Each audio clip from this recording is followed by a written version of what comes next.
चलती ट्रेन में यात्री का 10.5 लाख रुपए का कीमती सामान चोरी हो गया।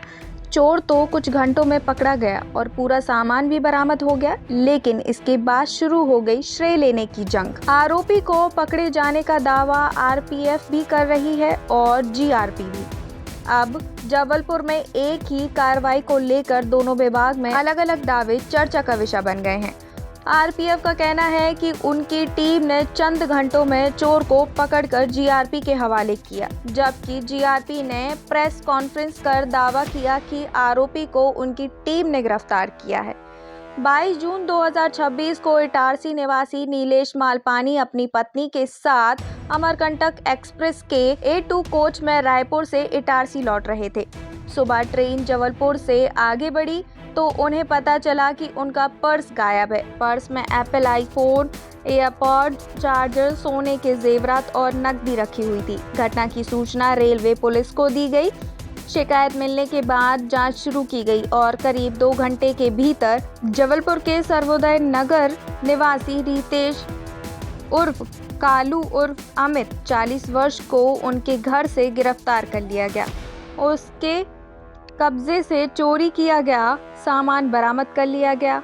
आरपीएफ पोस्ट प्रभारी राजीव के अनुसार सुबह करीब 5:50 पर रेल मदद ऐप के माध्यम से शिकायत मिली कि चलती ट्रेन में एक यात्री का कीमती सामान चोरी हो गया है। शिकायत मिलने के बाद उन्होंने तुरंत शिकायतकर्ता नीलेश मालपानी से संपर्क किया। नीलेश ने बताया कि बैग में पत्नी के सोने के जेवर, एप्पल मोबाइल, एयरपॉड, चार्जर और अन्य सामान रखा है जो गायब हो गया। उनका कहना था कि मोबाइल की अंतिम लोकेशन मदन महल स्टेशन के आसपास और उसके बाद मोबाइल बंद हो गया। इसके बाद आरपीएफ की टीम ने सिहोरा, जबलपुर और मदन महल स्टेशन के सीसीटीवी फुटेज खंगाले, लेकिन कोई स्पष्ट सुराग नहीं मिला। सुबह करीब 8 बजे नीलेश मालपानी ने दोबारा आरपीएफ को फ़ोन कर बताया कि मोबाइल तो बंद है लेकिन एयरपॉड चालू है और उनकी लोकेशन गोहलपुर क्षेत्र के सर्वोदय नगर में दिखाई दे रही है। लोकेशन लगातार एक ही स्थान पर स्थिर है। इतनी जानकारी मिलते ही आरपीएफ पोस्ट प्रभारी अपने साथी इंस्पेक्टर वचनदेव के साथ सिविल ड्रेस में स्कूटी से सर्वोदय नगर पहुंचे। उस समय बारिश हो रही थी, लेकिन टीम लगातार लोकेशन ट्रैक करती रही।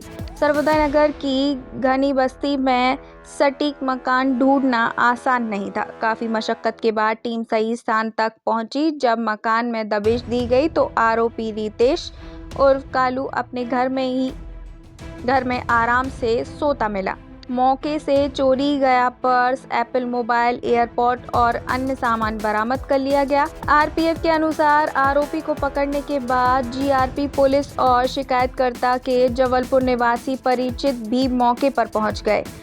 आरपीएफ के अनुसार बरामद सामान की कीमत करीब 10,50,000 रुपए है। इसमें महंगे इलेक्ट्रॉनिक गैजेट्स के साथ बड़ी मात्रा में सोने के जेवर भी शामिल हैं।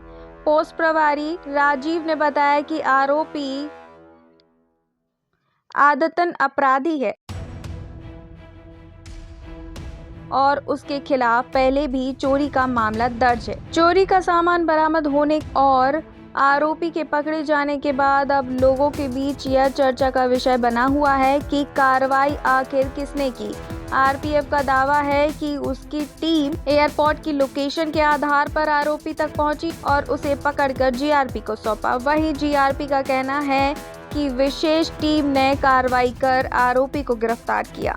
फिलहाल आरोपी रितेश उर्फ कालू पुलिस की गिरफ्त में है और उसे पूछताछ जारी है। हालांकि चोर की गिरफ्तारी से ज्यादा चर्चा इस बात की हो रही है कि कार्रवाई का श्रेय किसे मिलना चाहिए। नीलेश मालपानी ने सोशल मीडिया प्लेटफॉर्म एक्सिस पर भारतीय रेलवे, आरपीएफ और जीआरपी का आभार जताया। उन्होंने लिखा कि शिकायत दर्ज होने के बाद जिस तेजी से संवेदनशीलता और प्रोफेशनल तरीके से कार्रवाई की गई वह सराहनीय है। उन्होंने कहा कि जब वे जबलपुर से इटारसी पहुंचे ही थे तभी सूचना मिल गई कि चोरी गया पूरा सामान बरामद कर लिया गया है। उन्होंने लिखा कि इस कार्रवाई में भारतीय रेलवे और सुरक्षा एजेंसियों के प्रति उनका विश्वास और मजबूत किया है।